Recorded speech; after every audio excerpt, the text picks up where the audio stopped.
The year is 1999.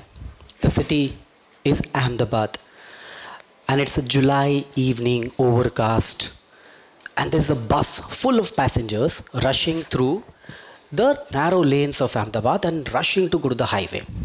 Behind the bus, there are three vehicles. On a motorbike, I am chasing this bus, and behind me, pillion riding, is a travel agent boy who's trying to tell me where the bus is going so that I don't miss it out. And he's going on screaming, right, left, fast, fast, sir, all this. And I'm chasing this bus.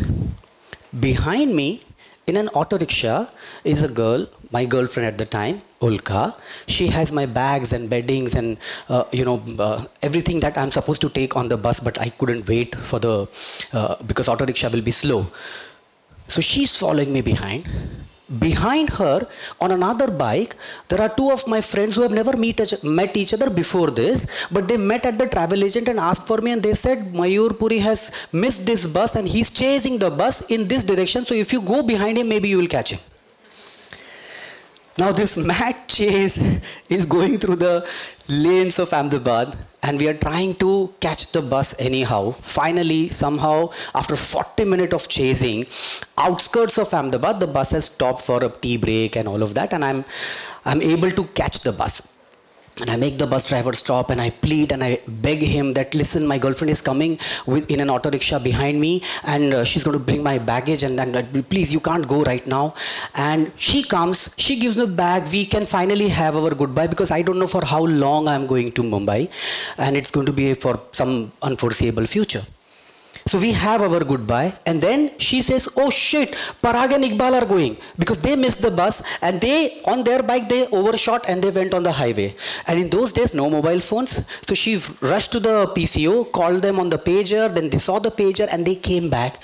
And all of us friends had this nice goodbye, this last moment, because for me, it was imperative to catch that bus to come to Mumbai. Mumbai was my gray area. I had no clue what am I going to do here, because I wanted to become a filmmaker, I wanted to become a writer, and no film family, no network, no contacts, nothing at all.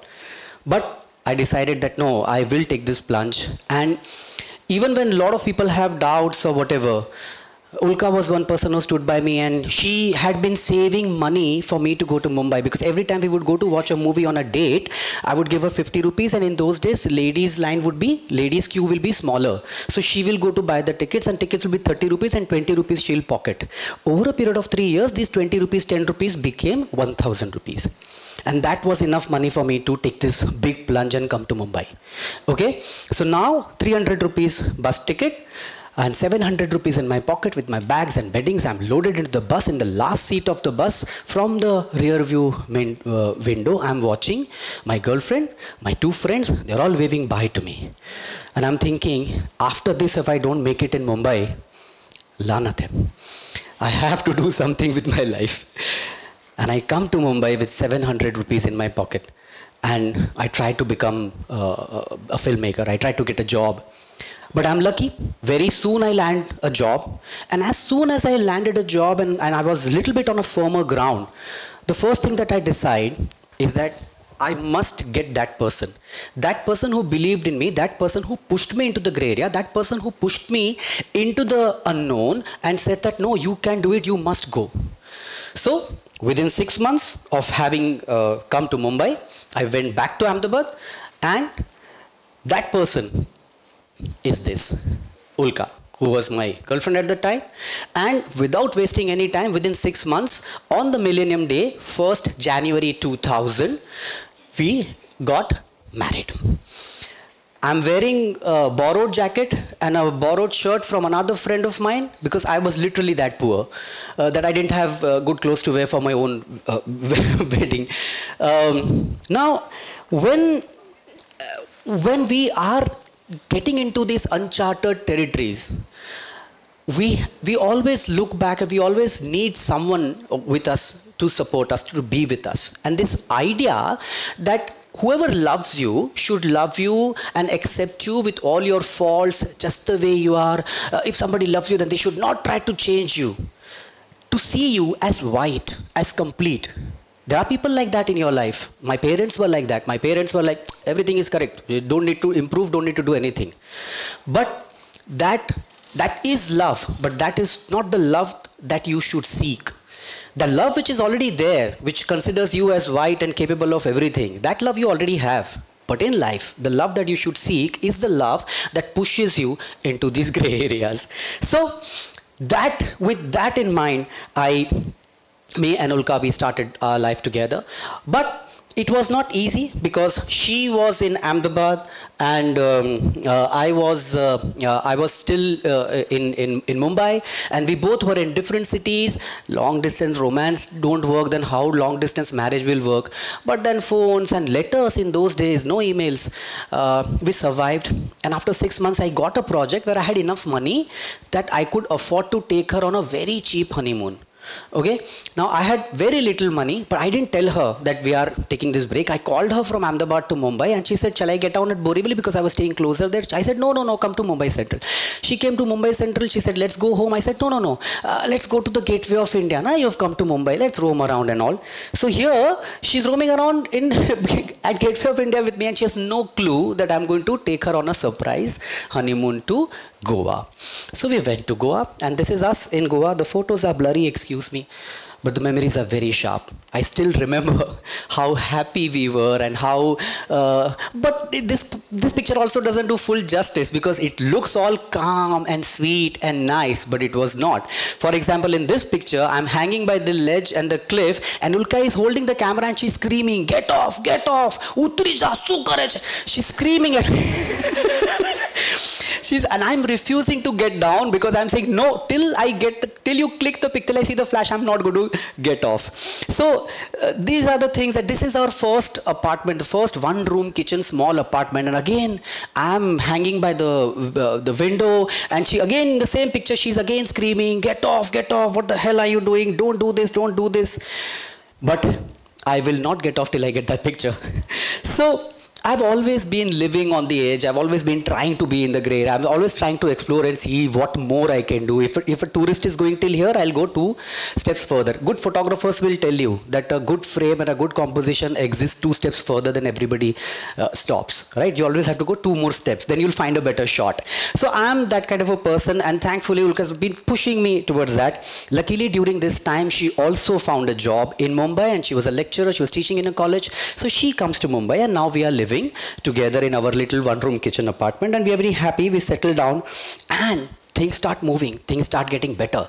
My future gets absolutely settled with certainty, like no gray area, everything is fine. I get a job in Yashraj Films, YRF, which is the biggest production house in India, and now I'm living the life. Okay, now I'm traveling to Switzerland and shooting films. This is Mere Yaar Ki Shaadi Hai, the film which is my first script, and also I was the chief AD on this film.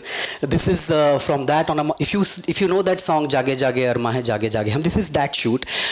This is me hanging out with stars, giving the clap. This is me and my director Sanjay Gadvi sir on the right. We are both trying to make the hero look good, but we are also not looking bad either.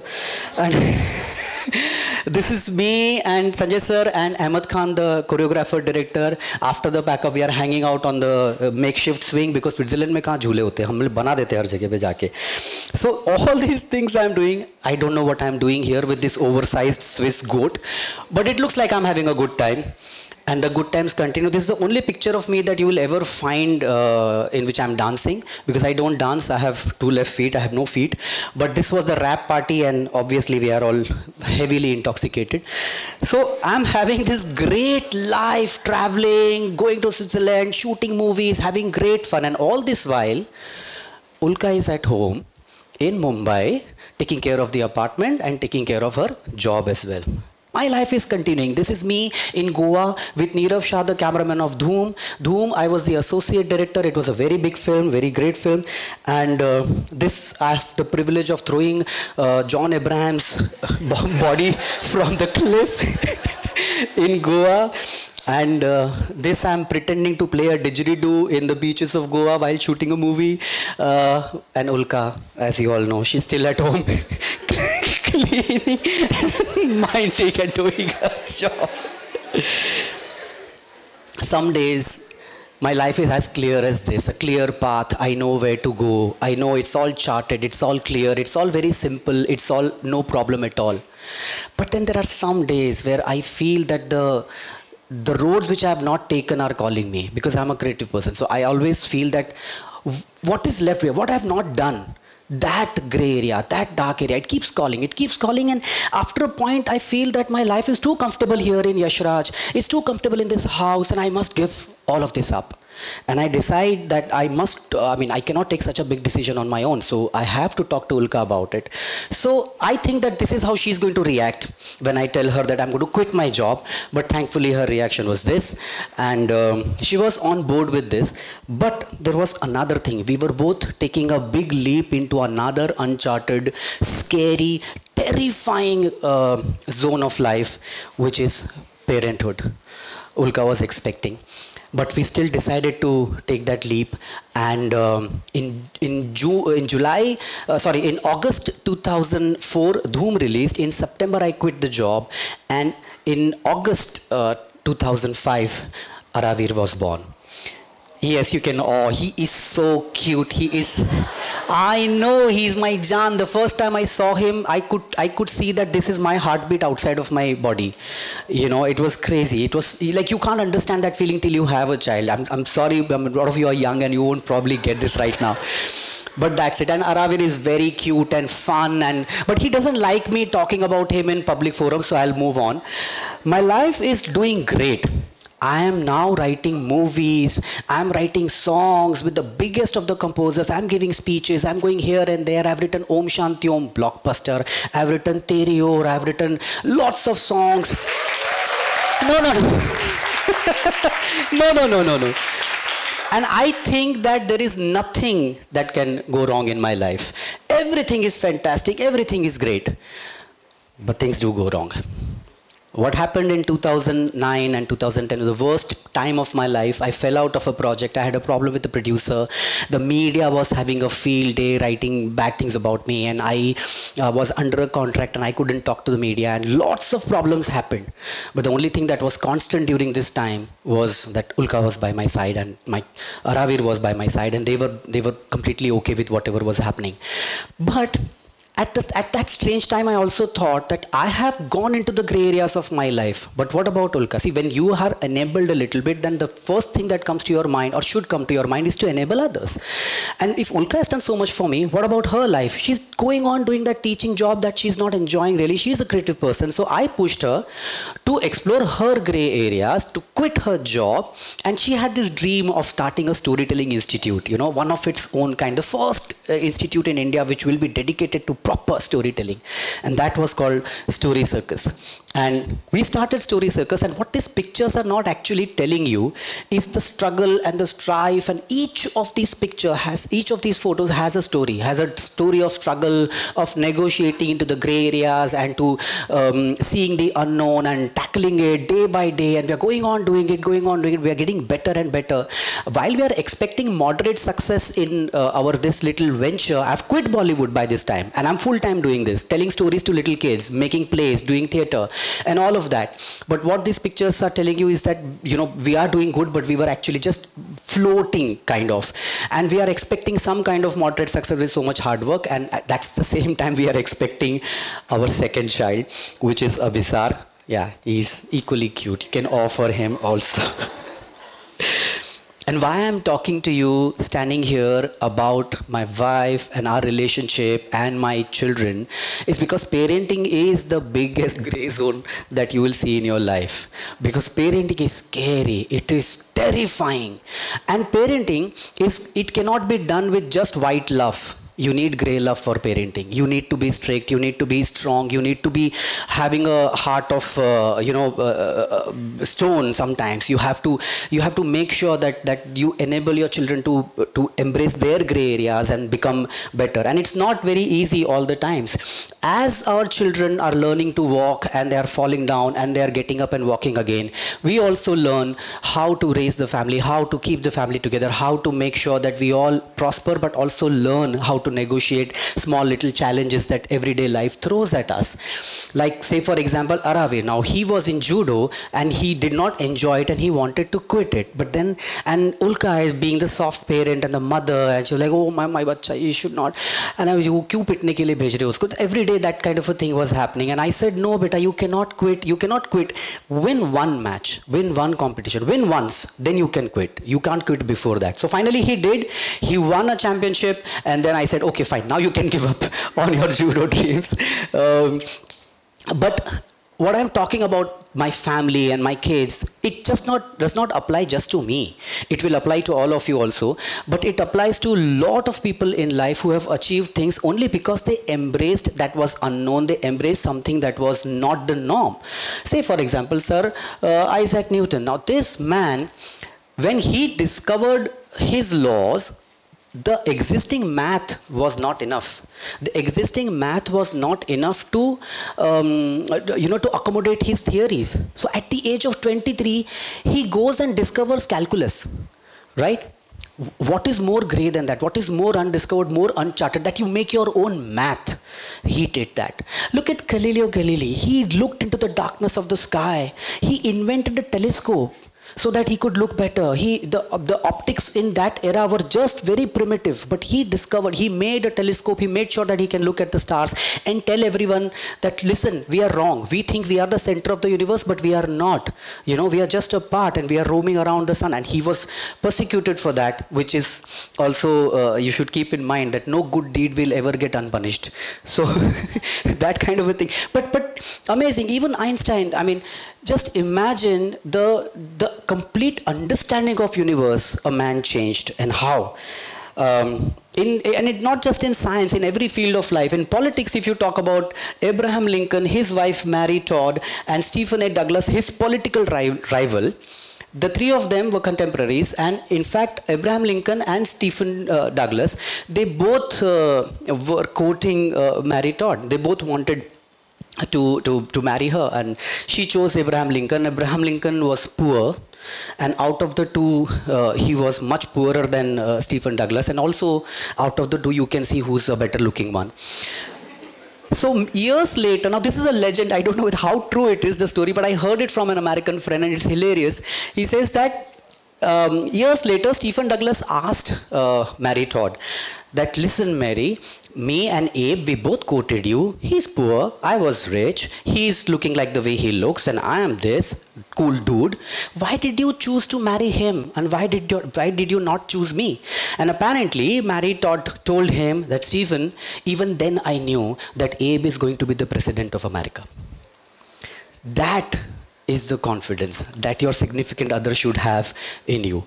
Now, in our literature, all the times you will see your significant others or somebody who's close to your life walking step by step right next to you. Ram and Sita walked into the woods. We have similar stories in Purans, we have similar stories in Vrat Kathas. Mahabharata is full of these kind of illustrations. Hanuman, he leaped over and went to Lanka, which is completely grey, unknown territory, and he did all of that. And these are the fictional examples, but somebody actually studied this in early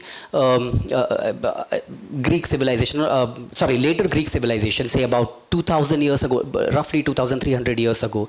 We have Aristotle, the great philosopher, and he has written many books, and he's written about poetics, he's written about rhetoric and a lot of things, but he has written a book called Nicomachean Ethics, which is, Nicomachus was his father, and in Nicomachean Ethics, he talks about what are true friends, what are good friends for, what is friendship, what does it mean, what are true friends, and he talks very clearly, very explicitly. He says that there are three kinds of friends, and in those days, friends, lovers, significant others are the same. So he says there are three kinds of friends. One kind of friends that we have are for fun. We've developed these friendships for fun, right? We hang out together and we have fun. The second kind of friendship is for strategy, business partners, marriage, alliance, kingdoms coming together, all of those. But the true friendship, the real friendship, is the friendship or the love with those who share common virtues and who cancel out your defects. They cancel out. They push you into the gray areas. They push you to what you can be. They don't love you as you are. but they love you for what you can become. And that is the love, that is the friendship that you have to seek. That is all I want to say. TEDx organizers told me that I'm supposed to be an expert on the field that I speak about. I'm only expert in my life. I'm only expert in my kids, my wife, my family, and a little bit of teaching about fiction and ethics that I do. I know only this much, but I will tell you one last thing. I forgot about this. You all have gone through a big gray area, which was the pandemic, right? And during the pandemic, it was completely unknown and it was uncharted, and we all didn't know how to deal with it, and we were all holed up in our houses. In a lot of families, it brought the families together, like our family. The bond became stronger, we all became, and that was the time when Abhisar, my younger one, he started pestering Ulka that we need one more new addition into our family. And she looked at me and I said, don't even think about it. Like, I'm tired of parenting. I've already done it twice. Can't do it again. But what Abhisar meant was to get him. So this is Vito, short name Vito, full name Sir Don Vito. And he's the newest addition to our family. He's our pup. And we got him during the pandemic. Towards the end of the pandemic, we got him. And, you know, Ulka was never fond of pets. And she's always scared of dogs. And also when we thought that, you know, we should get a pet, and we told her, and I mean, we all love, but we thought Ulka is going to be like this. But this is what happened with Ulka. Within a week, 10 days after Vito was in the house, they are inseparable now. They are absolutely inseparable. So this is our family after the pandemic. We are happy, we are smiling, and of course we push each other to do better and to be the best versions of ourselves, including Vito, who has a nose for adventure. He goes on smelling new things, and I realize that yes, he's pushing me that I should also smell new adventures and go into those gray areas. Life itself is a result of a change, a genetic mutation. Otherwise, life would not happen. Your chemistry students, you will also know, some of you, that all life and all chemical reactions are only possible because the electrons jump from one orbit to the other. If they would not do that, nothing would be possible. The universe would not exist. So that is the most important thing. Jump from your orbit and go from here to there. That is how life becomes. Black and white, the known and the comfortable, these are dead zones. Life begins, survives, thrives in the areas that are unknown to us. Pure happiness and fulfillment of life lies in these gray zones. Now, today morning, I was standing on my terrace and I saw these two butterflies flying and making love. You know that, right? Butterflies make love in the air. Butterflies make love. How amazing is that? They were flying and making love. Right? When your love is that strong that you're not afraid of heights, you're not afraid of falling down because you're together. That is what you should look for. So look for a lover, look for a friend who can fly with you in the air into the gray zones. Thank you.